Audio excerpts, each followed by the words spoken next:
안녕하세요. 서울에 살고 있는 40대 쌍둥이 엄마입니다. 평소에 사연 열차를 들으며 육아 스트레스를 날려버리곤 하는데요. 사연을 들을 때마다 매번 떠오르는 사람이 있어 감정이입이 되더라고요. 그래서 사연의 주인공이 복수에 성공할 때면 함께 통쾌한 시간을 보내고 있습니다. 이렇듯 여러모로 좋은 시간을 만들어주던 사연 열차에 제 사연이 소개된다고 생각하니 정말이지 가슴이 설레우는군요. 고민 끝에 보내신 사연인 만큼 최선을 다해 이야기를 풀어볼 테니 끝까지 함께 해주세요. 그러면 시작해 보겠습니다. 저와 남편은 결혼한 지 5년이 된 부부였어요. 연애까지 치면 10년 가까이 된 저희 부부는 가벼운 의견 대립을 제외하곤 제대로 된 부부싸움도 해본 적이 없는 화목한 사이였죠. 남편은 배려심이 깊었고 저에겐 세상 누구보다 다정한 사람이었죠. 그리고 그런 남편을 너무나도 사랑했고요. 이런 저희에게도 걱정거리가 있었는데 그건 바로 아기였죠. 처음 2년은 신혼생활을 즐기기 위해 미뤘지만 그 후 3년 동안은 열심히 노력했는데도 임신이 잘 되지 않더라고요. 힘겹게 임신하면 유산을 해버렸고 그런 과정 속에 저희는 점점 기대를 접었어요. 그리고 5년이 되던 해에 남편이 결심을 했는지 이렇게 말하더라고요. 여보, 우리 이제 아기는 포기하는 건 어때? 응? 당신 많이 힘들어? 기다리는 것도 지치는 일이긴 하지. 그것도 그렇지만 난 당신이 더 걱정이야. 아기가 있으면 좋긴 하지만 사실 우리 지금도 충분히 행복하잖아.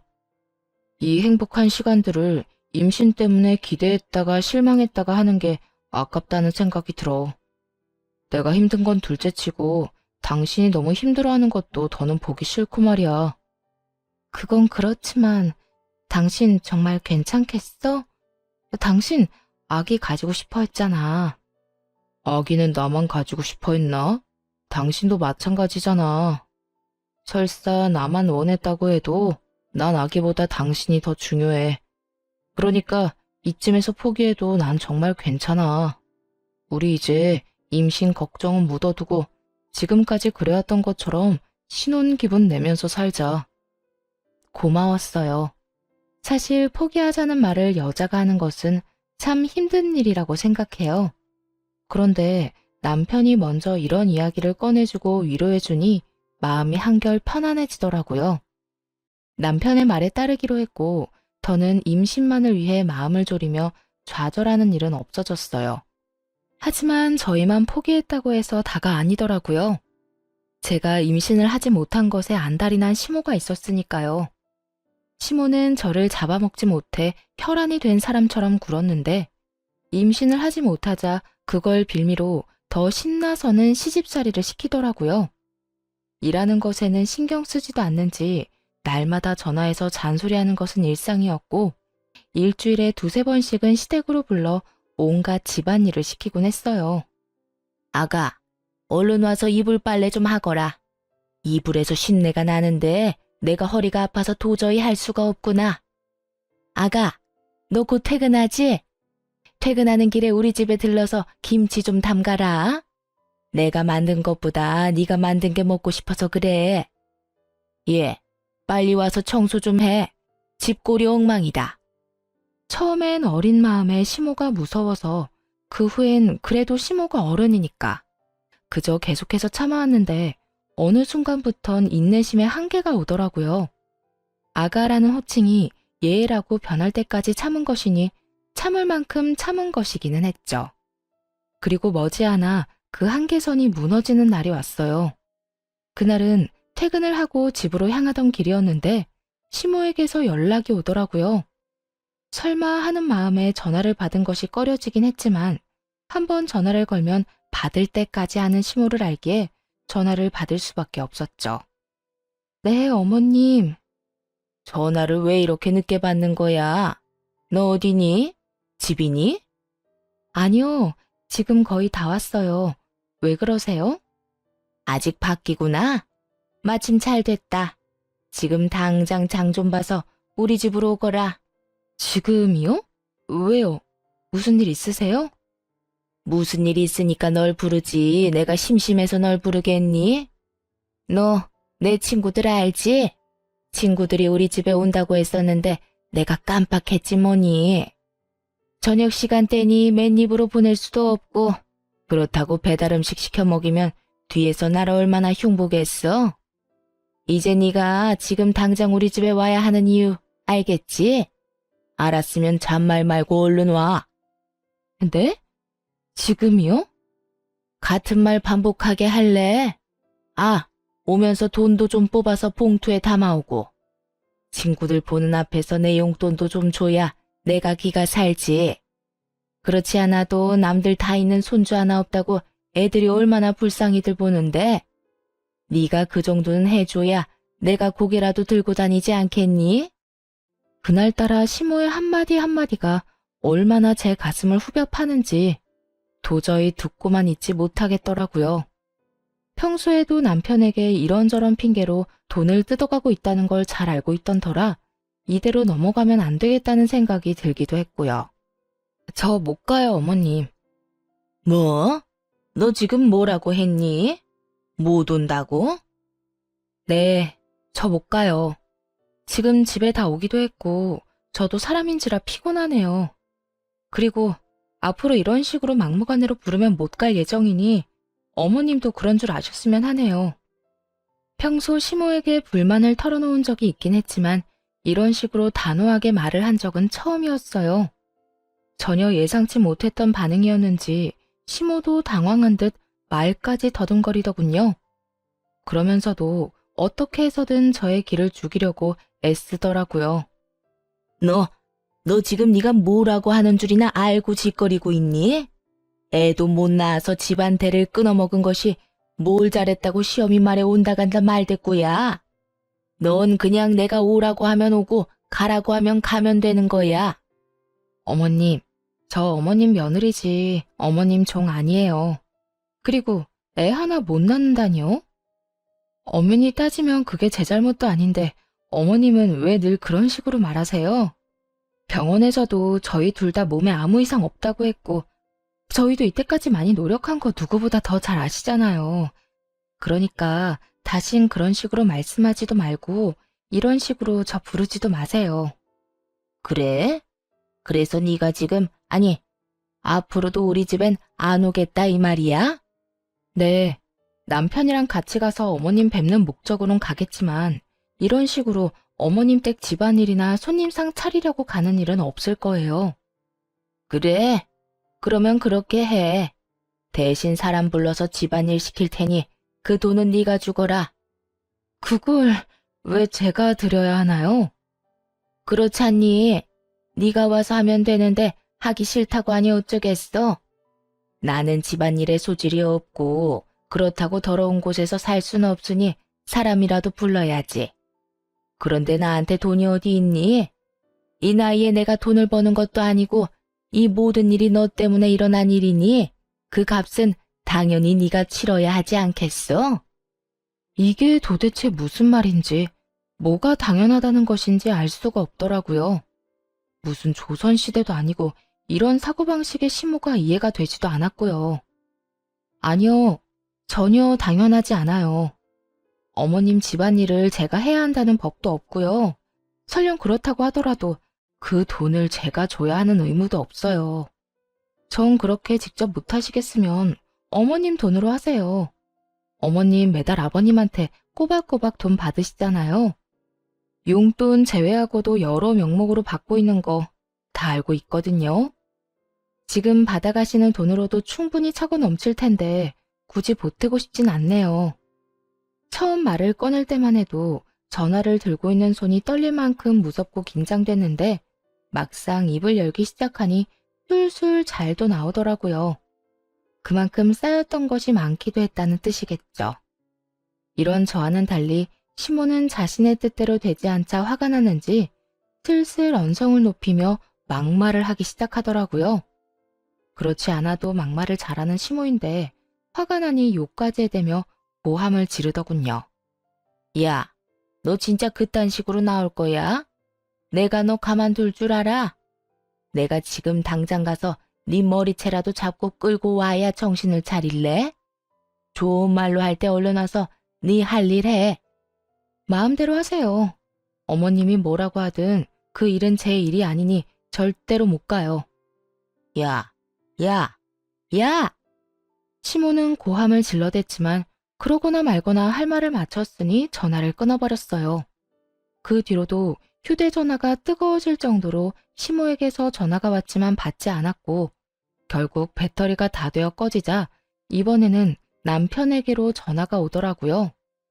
넌 도대체 뭐 하길래 네 마누라가 나한테 그딴 식으로 구는 게야? 무슨 일이길래 다짜고짜 화를 내?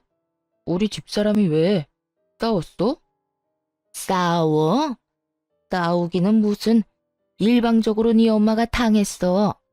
아니 글쎄 오늘 우리 집에 좀 오라고 했더니 네 마누라가 뭐라고 했는지 아니? 자기는 며느리지 종이 아니라고 하더라. 며느리면 며느리답게 시어미가 부르면 제깍제깍 와서 일도 하는 거지. 그거 보고 종이니 나발이니 말대꾸나 해대고 말이야. 오늘도 그래. 내 친구들 오니 집에 와서 손님상 좀 차리라는 게 그렇게 힘든 부탁이니? 막말로 애를 못 낳으면 다른 거라도 잘해야 하는 게 맞잖아. 남편의 성격을 알기에 굳이 알리지 않았던 것인데 시모 스스로 자신의 무덤을 참 정성스럽게 파고 있더라고요. 남편의 표정은 점점 더 굳어져 갔고 애 이야기에서 더는 참을 수 없는지 화를 내기 시작하더군요. 엄마, 요즘도 집사람한테 그런 말로 구박하고 있었던 거야? 내가 한 번만 더 그런 걸로 집사람 못 살게 굴면 가만 안 있는다고 했지. 그리고 엄마 집 일은 엄마가 좀 해.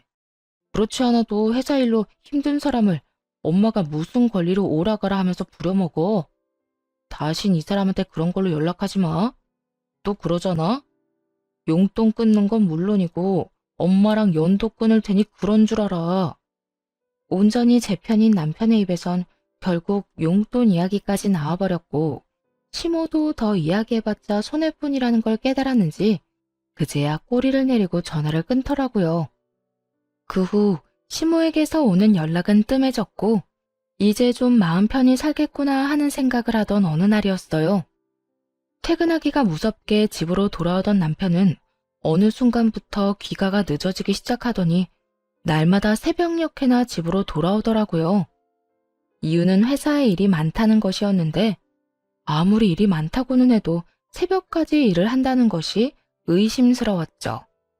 그렇게 제 입장에선 당연하다고 생각되는 의심과 불안이 계속되던 차였는데 시모에게서 늦은 밤 연락이 왔어요. 아들과 연락이 안 된다면서요. 우리 아들 자니? 안 자고 있으면 전화 좀 바꿔다오. 아범 지금 집에 없어요. 요즘 회사 일 바쁘다고 새벽이나 집에 와요. 그래? 요새 계속 늦는다 이 말이지? 왜인지 시모의 목소리는 급격하게 밝아졌고 그 이유는 뒤이어 나온 시모의 말에서 알 수 있었어요. 남자들이 회사 일 핑계대고 하루가 멀다고 늦으면 100이면 100 여자 있는 거 너 모르는 건 아니지? 우리 아들 애도 못 낳는 마누라밖에 모르는 바보인 줄 알았더니 그건 아닌 것 같아서 다행이구나. 여자라니. 어머님, 지금 말 다 하셨어요? 그렇잖아.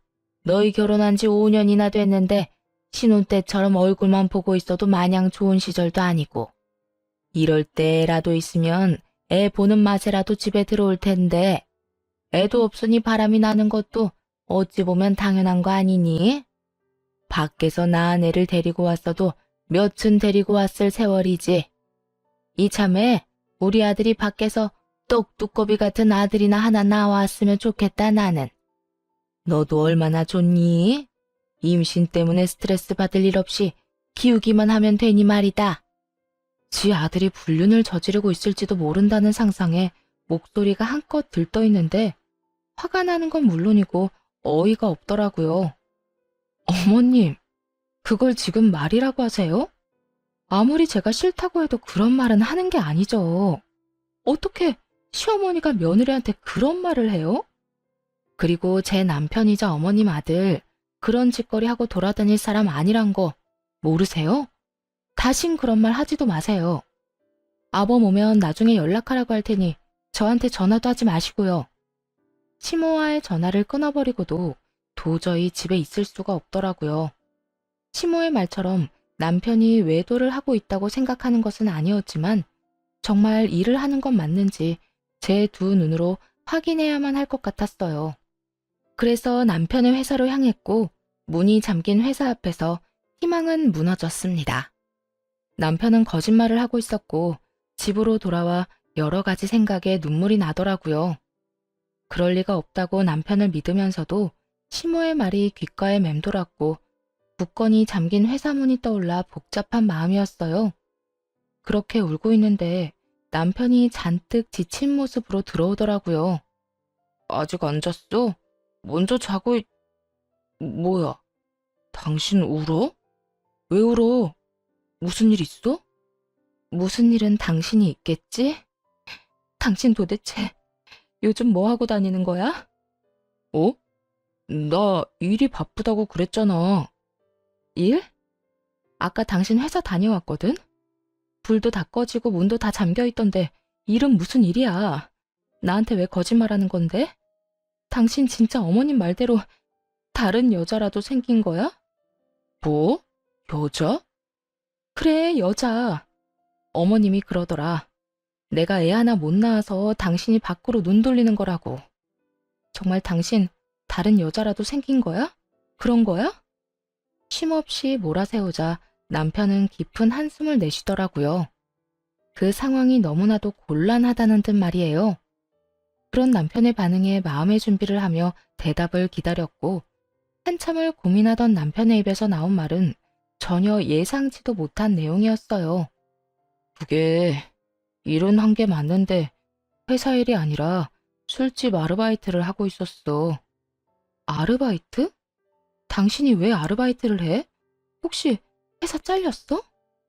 아니, 나 사실은 요즘 투잡하고 있어. 그게 당신 출퇴근할 때마다 버스 지하철 갈아타느라 많이 힘들어하잖아. 그래서 차 사주려고 돈 모으고 있었는데 하루라도 더 빨리 사주고 싶어서 퇴근하고 할 수 있는 아르바이트를 하고 있었어. 당신한테 사실대로 말하면 반대할 게 뻔해서 거짓말했던 거야. 미안해, 당신 속여서. 남편은 평소 버스와 지하철을 환승하며 힘들게 출퇴근을 하는 저를 위해 차를 사주고 싶다며 회사 일을 마치고 술집 아르바이트를 하고 있었다고 하더군요. 남편의 말을 듣고 나서야 눈에 보였어요. 충혈된 눈과 상의에 튄 국물 자국들, 그리고 피곤함에 찌든 얼굴이 말이에요. 끝까지 믿어주지 못했다는 미안함과 이토록 나를 사랑해주는 사람이 있다는 것에 대한 고마움, 여러 가지 감정이 복받쳐 계속 눈물이 나더라고요. 그런 저를 안고 남편은 어쩔 줄 몰라 하며 미안하다는 말만 반복했고요. 여보, 의심해서 미안해. 당신이 그럴 리가 없다고 생각하면서도 상황이 그러니까 당신이 바람 피우고 있을지도 모른다고 생각했어. 정말 미안해. 아니야. 내가 진작 당신한테 사실대로 말했으면 그런 생각할 일도 없었을 텐데 내가 미안해. 아니야. 내가 미안. 그런데 일은 앞으로 하지 마. 꼴이 이게 뭐야? 회사 일도 충분히 힘들 텐데 퇴근하고 제대로 쉬지도 못해서 엉망이잖아. 나 차 필요 없어. 지금도 전혀 힘들지도 않고 말이야. 그렇지 않아도 생각했던 돈 거의 다 모아서 이번 주까지만 한다고 했어. 꽤 오래 모았거든. 그런데 여보, 아까 그 말은 무슨 말이야? 엄마가 당신한테 했다는 말 말이야. 남편은 그 와중에도 그 말이 마음에 걸렸는지 집요하게 물어오더라고요. 모자지라는 꼴처럼 되자 말하지 말까 하는 고민을 하기도 했지만 혼자 품고 지나가기엔 시모가 선을 넘은 건 확실했기에 모든 걸 말하기로 했어요. 시모와의 전화통화가 녹음된 것까지 들려줬죠.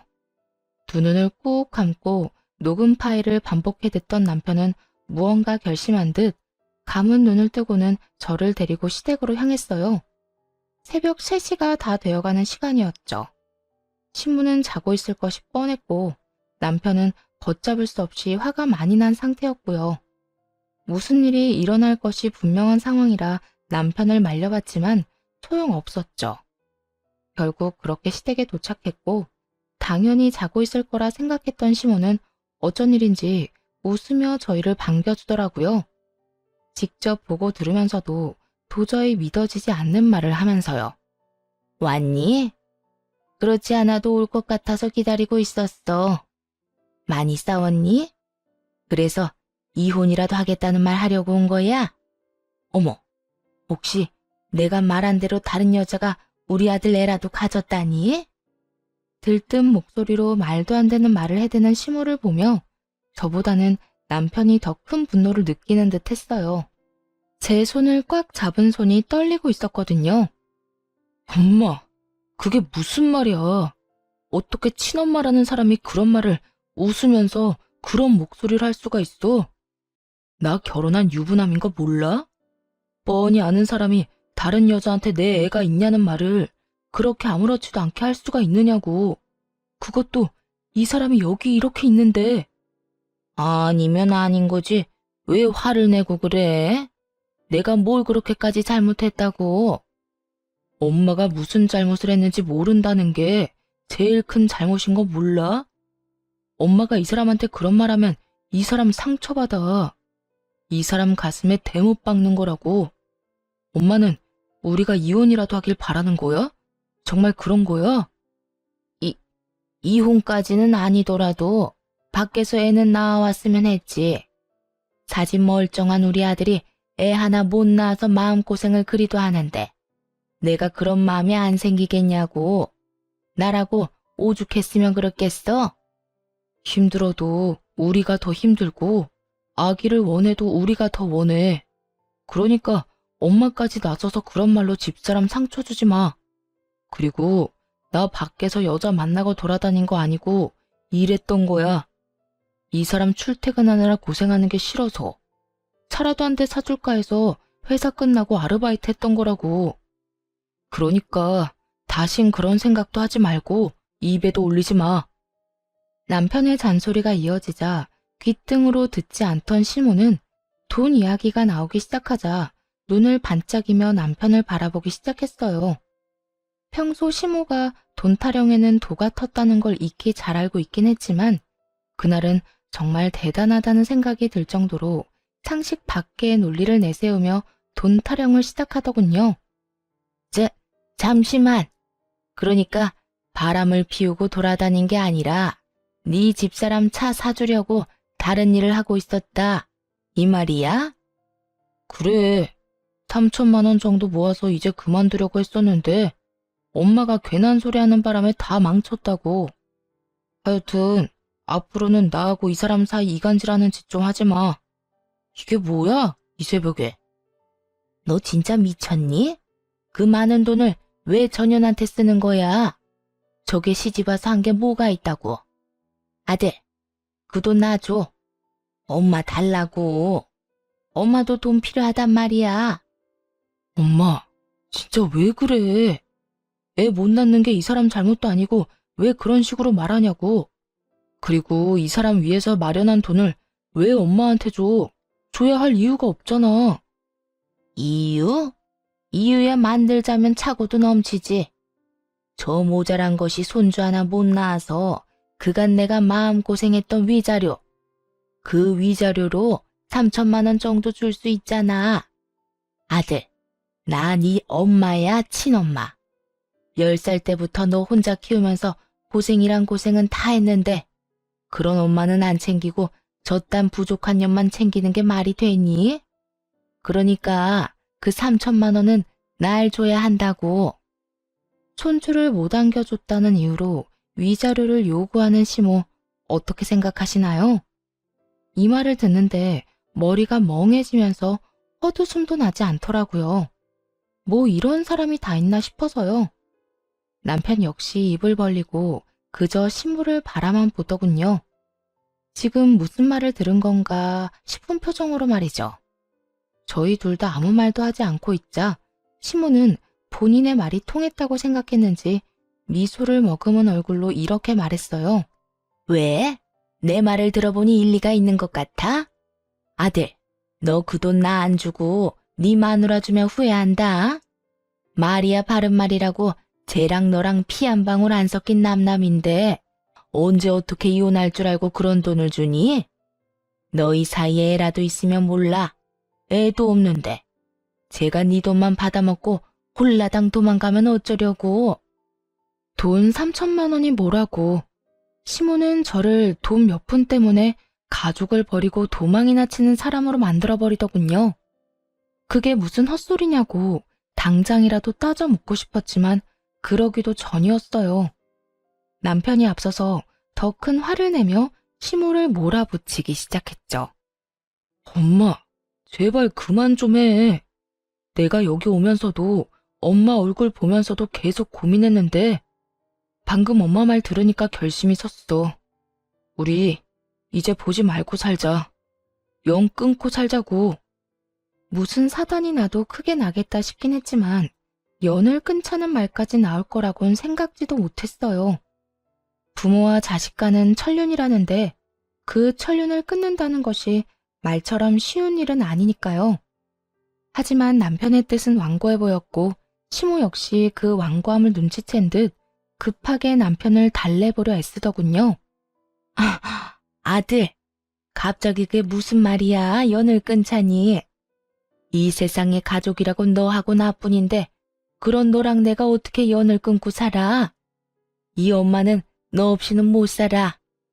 내가 없으면 못 사는 게 아니라 내 돈이 없으면 못 사는 거겠지. 엄마 우리한테 안부차 연락한 적이 있긴 해? 이 사람한테는 집안일 시키려고 연락하고 나한테는 돈 내놓으라고 연락하고 다른 일로 연락한 적 단 한 번도 없잖아. 너는 무슨 말을 그렇게 하니? 내가 언제 그랬다고? 생각 좀 해봐. 내 말이 틀렸어? 그런 사람이 이제 와서 뭐? 나 없이는 못 살아? 거짓말 좀 하지 마. 그리고 나 이제 엄마 말고도 가족 있어. 그러니까 엄마도 이제 나 말고 엄마 가족 만들어서 잘 살아. 난 나하고 내 가족한테 상처만 주는 엄마, 없는 사람이라고 생각하고 살 테니까. 그래? 그러면 알겠어. 그까지 다들 없다고 생각하고 살면 그만이야. 이거 왜 이래? 그런데 영 끊을 때 끊더라도 그 3천만 원은 주고 끊어. 내가 너 혼자 키우느라 고생한 게 얼만데 그 정도는 100번, 1000번은 더 줘야 한다 너. 헉소리가 다 날 정도로 황당하더군요. 그렇게 하나뿐인 핏줄이라고 강조할 때는 언제고 연을 끊자는 상황에서도 아들을 다시 못 보는 것보다 3천만 원을 잃을까 더 노심초사하는 모습이라니. 남편은 깊은 배신감을 느끼는 듯했고 높아질 대로 높아진 언성에서 느껴졌죠. 3천만 원? 내가 왜? 길거리에 버리는 한이 있어도 엄마한테는 안 줘. 키워준 값은 20살 이후부터 번 돈으로 다 갚았고 우리 사이에 돈이 오가야 한다면 엄마가 집사람 불러다가 부려먹은 값이랑 집사람 가슴에 못 박은 위자료를 줘야 할 건데 그렇게까지 한번 해볼까? 야, 너 진짜 엄마한테 이렇게까지 할 거야? 어쩜 이렇게 냉정하게 구니? 엄마야말로 우리가 어떻게 이렇게까지 하는데? 나한테 돈 맡겨놨어? 이 사람한테 받지 못한 빚이라도 있어? 그렇지 않고서야 아들이 인연을 끊자는데 어떻게 끝까지 돈 타령만 할 수가 있어. 진짜 엄마라는 사람 질린다 질려. 다신 보고 싶지도 않아. 앞으로 다신 연락하지 마. 아니, 마세요. 찾아오지도 마시고요. 그러면 사시는 동안 평안하세요. 시모는 집을 나서는 남편과 저를 붙잡으며 돈 타령을 해댔지만 그런 시모를 냉정하게 뿌리치고 집으로 돌아왔습니다. 그 후 남편은 번호를 바꿔버리고 곧 저희는 다른 곳으로 이사했네요. 마침 전셋집 계약도 만료되던 터라 차를 대신 회사와 가까운 곳으로 이사를 하기로 한 거죠. 그렇게 새로운 곳에서 새 출발을 하게 되자 시모의 존재를 잊고 살 수 있었어요. 처음엔 온갖 방법을 써서 연락을 취해오던 시모도 점차 연락을 하지 않게 되었고, 이렇게까지 하는 게 정말 맞는 것인가 하는 생각도 점차 흐려지며, 그렇게 2년이란 시간이 지난 어느 날이었어요.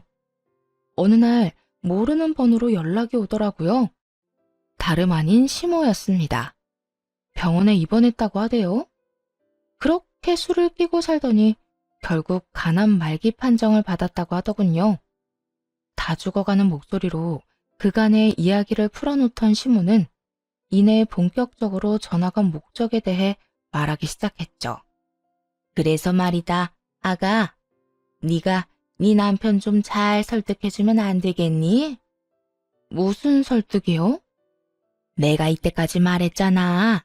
내가 간암 말기라고. 의사 말로는 이식도 힘들 거라고 하긴 하는데 사람 일이란 게 또 모르는 일이고, 이식을 해서 하루라도 더 살 수 있으면 그건 하는 게 맞는 거 아니겠니? 그러니까 내 아들한테 네가 설득 좀 해주려무나. 내 아들이지만 내 말보단 네 말을 더 잘 듣잖니. 들어보니 이식을 해도 가망이 없다고 하는데, 시모는 이식만 한다면 영생을 누릴 것이라고 확신이라도 하듯 남편의 간을 탐내고 있더라고요. 간 이식만 하면 다 해결된다고 하더라도 이식을 권해볼까 말까 하는 마당에 가망도 없는 일에, 그리고 이렇게 된 사이에서 그딴 요구를 하다니, 그 뻔뻔함에 기가 막히기도 하고 온몸에 소름이 닿기치더라고요. 어머님, 말이 되는 소리를 좀 하세요. 이식해서 완치된다고 해도 고민 정도는 해볼까 말까인데, 의사도 힘들다고 한 마당에 제 남편이 왜 간을 이식해드려야 해요? 네가 뭔데 된다 안 된다를 판단해. 넌 그냥 내 아들한테 내 상태가 어떤지 전하기만 하면 된다. 내 아들은 내 사정 들으면 분명 발벗고 나서줄 테니까. 지독한 년, 네 심보가 이따위니까 애도 없는 거야. 변한 것이 하나 없는 시모는 또 그런 식으로 상처만 주더니 전화를 끊어버렸고 고민에 빠졌죠. 이 상황을 남편에게 알려야 하나 말아야 하냐는 고민이요. 깊게 고민해본 결과 이건 제가 결정 내리고 말고 할 문제가 아니란 생각이 들더라고요. 가망 없는 일이라고는 하더라도 남편이 이식을 시도하고 싶다면 제가 말릴 일은 아니란 생각이 들었으니까요. 그래서 퇴근을 하고 돌아온 남편에게 시모의 이야기를 전했고, 남편은 제 휴대전화에 기록이 남아있던 번호로 시모에게 전화를 걸었죠. 아들, 이야기 들었지? 엄마 많이 아파. 얼른 와서 수술 날짜 좀 잡자, 응? 누구신데 이런 이야기를 하는지는 모르겠지만 저는 엄마가 없는 사람입니다. 그러니까 다시는 이런 연락하지 마세요. 너 정말 이딴 식으로 나올 거니? 다른 것도 아니고 엄마가 아프다는데, 그깟 간 좀 떼준다고 네가 죽는 것도 아닌데 이렇게 쪼잔하게 굴 거냐고. 마음대로 생각하시고 다신 이런 용건으로 연락하는 일 없었으면 합니다. 저는 절대로 저의 어떤 것도 내어드릴 생각이 없으니까요.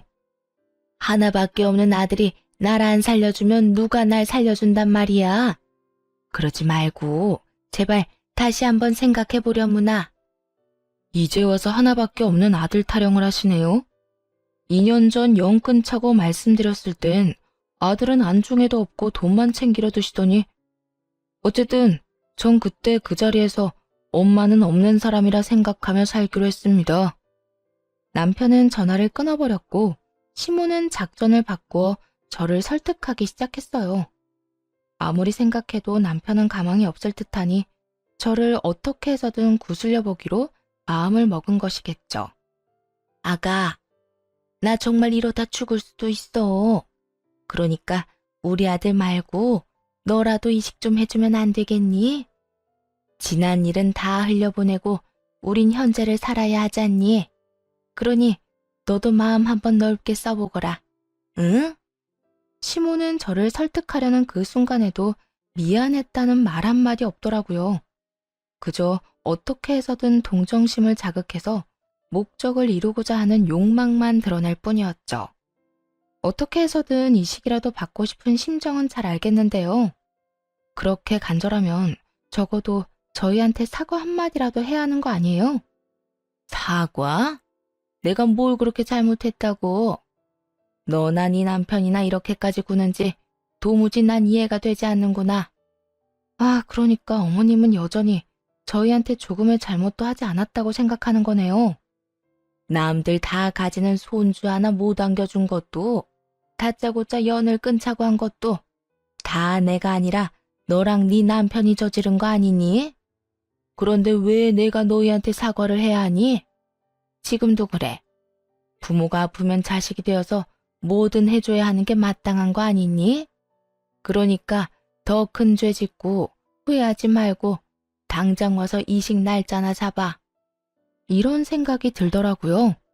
만약 시모가 저에게 조금만 다정스럽게 대해줬다면, 남편이 돈줄이 아니라 그저 사랑하는 아들로 대해줬다면 망설이지 않고 이식쯤이야 해드렸을 텐데 라고 말이에요. 아니, 이식해달라고 억지를 부리기에 저는 진심인 척이라도 해서 용서를 구하는 연기라도 했더라면 남편과 저는 이식을 권해드려야 하나 심각하게 고민했을 텐데 하는 생각 말이에요. 하지만 이건 저의 바람일 뿐이었죠. 현실은 어린아이처럼 떼쓰는 시모만 있을 뿐이었으니까요. 그래서 좀 더 냉정해지기로 했습니다. 만약 어머님이 지금이라도 사과 한마디만 했다면 고민이라도 해봤을 텐데요. 지금 어머님 하는 행동 보니 안타깝게도 저는 전혀 죄라고 생각하지도 않을 거고 후회할 것 같지도 않네요. 그러니까 더는 쓸데없는 일에 힘쏟지 마시고 다른 방법 찾아보세요. 야, 너 진짜 이딴 식으로 나올 거야? 에휴, 너희가 싫다니까 어쩔 수 없지 뭐. 내가 더는 이식 이야기는 꺼내지 않으마. 그 대신 그때 그 3천만 원 지금이라도 나 다오. 몸이 아프니 돈 나가는 데가 한두 군데가 아니야. 그러니까 그 돈이라도 내놓으려무나. 정말 대단한 사람 아닌가요? 이런 순간에도 돈 타령을 할 수 있는지 정말 탄성마저 나오더라고요. 2년 전에 3천만 원에 아직까지 미련이 있다는 사실도 대단하다 싶었고, 암 진단을 받고 나온 보험금만 해도 꽤 될 텐데 그 돈은 어쩌고 돈 타령인가 싶기도 했어요. 시모가 또다시 막무가내로 우겨대니 제 정신조차 피폐해지기 시작하더라고요. 말이 통하지도 않았고 자기 말만 해대며 언성을 높여대는 시모와 더는 대화하고 싶지도 않았고요. 도돌이표 같은 이 상황, 저만 지긋지긋한가요? 그만 좀 하세요, 제발.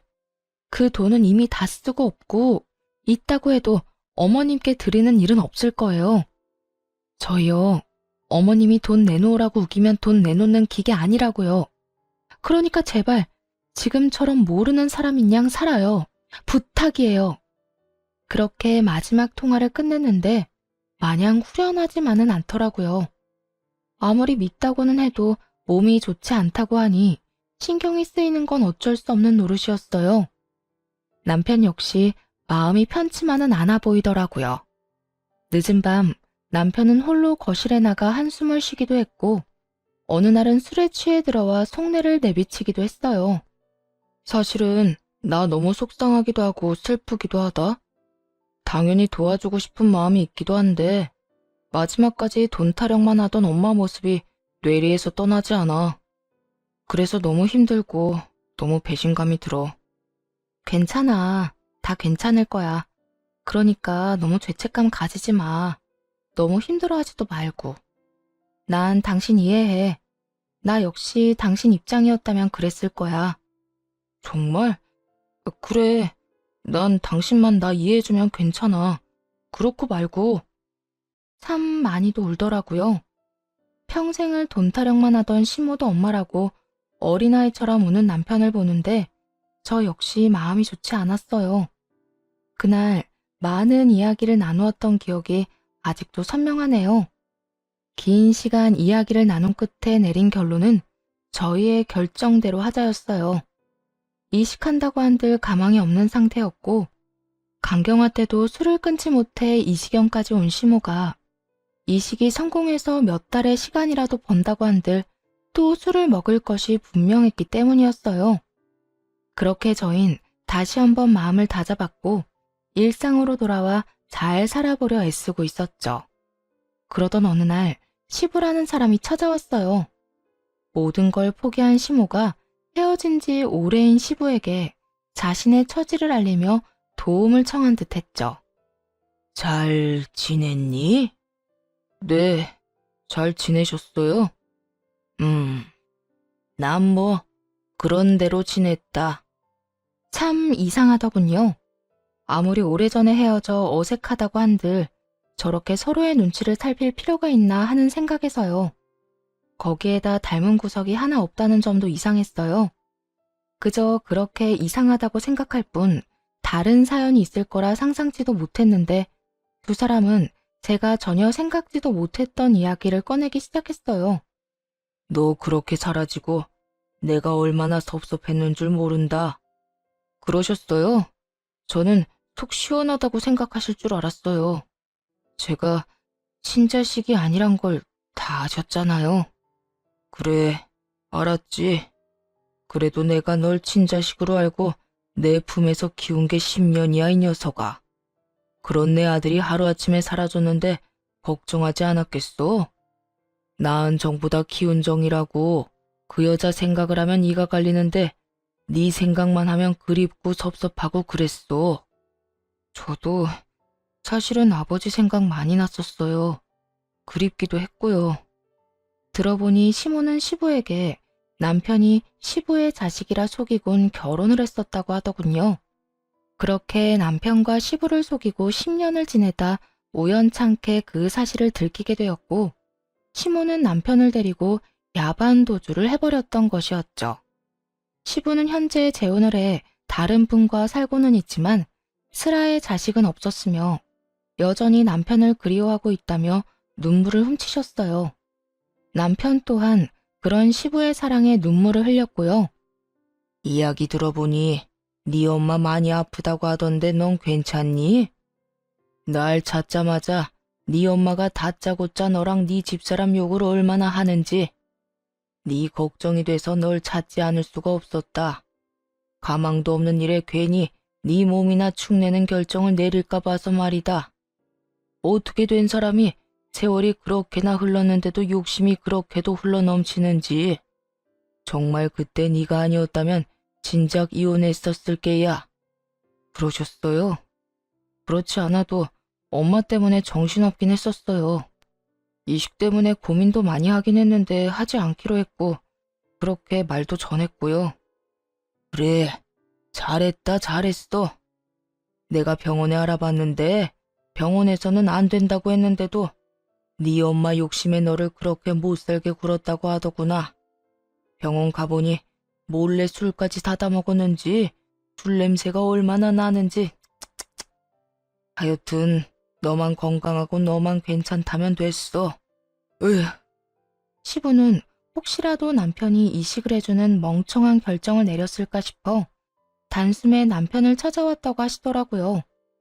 남편의 말을 들은 시부는 안도의 한숨을 내쉬며 다시금 남편의 손을 꽉 잡아주셨어요. 그간 고생했다고 하는 마음이 저에게도 전해질 만큼 따뜻하게 말이에요. 그렇게 한바탕 눈물의 재회가 끝나고 시부는 조심스럽게 말을 건넸어요. 아들아, 아까 말했다시피 집사람 자궁에 문제가 있어서 여생을 집사람과 나 이렇게 둘만 살았단다.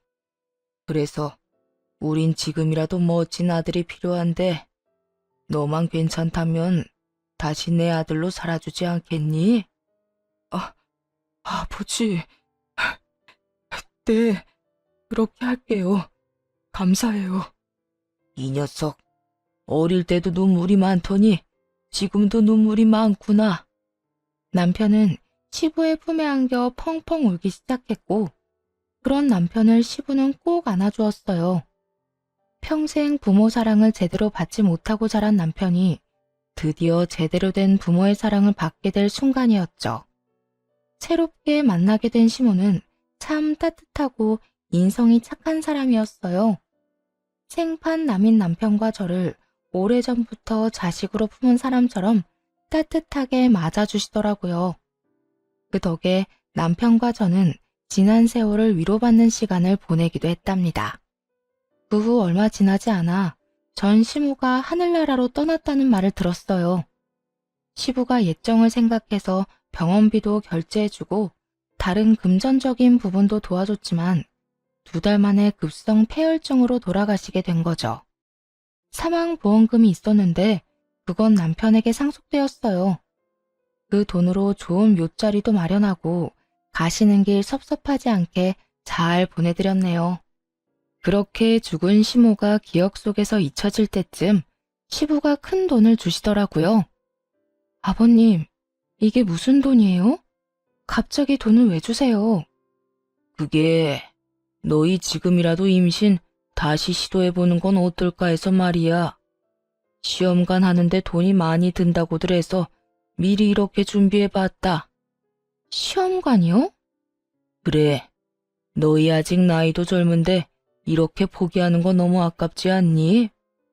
애를 싫어하는 애들도 아니고 계속 시도하다가 포기한 거라며. 그땐 여러모로 마음이 편한 상황이 아니었으니 힘들었겠지만 지금은 마음도 편하고 스트레스 받는 일도 없으니 다시 시도해보는 것도 괜찮을 것 같은데 어떠니? 시부의 말을 듣고 보니 일리가 있다 싶더라고요. 임신을 열심히 도전하던 그땐 전 시모의 시집살이 때문에 스트레스가 이만저만이 아니었거든요. 하지만 이 당시에는 이렇게 마음 편히 지냈던 적이 있었나 하는 생각이 들 정도로 몸도 마음도 건강한 상태였으니까요. 시부의 말대로 다시 시험관을 도전했고 바로 쌍둥이를 임신하게 되었어요. 기적처럼 임신에 성공을 하고 난 후에도 걱정은 많았어요. 또 유산의 아픔을 겪을까 봐요. 하지만 그렇게 기쁨과 걱정의 9달이 지나고 지금은 출산을 앞두고 있네요. 노산에다가 쌍둥이라 이것저것 검사할 것도 많고 몸이 무거워 힘든 점도 많았지만 곧 태어날 아가들을 생각하면 입가에 미소가 절로 피어나네요. 저뿐만 아니라 남편과 시부모님들도 늘 웃음꽃이 피어 있고요. 사실 전 시모와 연을 끊을 때까지만 해도 이런 가정을 꾸리고 살게 될 거란 생각도 하지 못했었어요.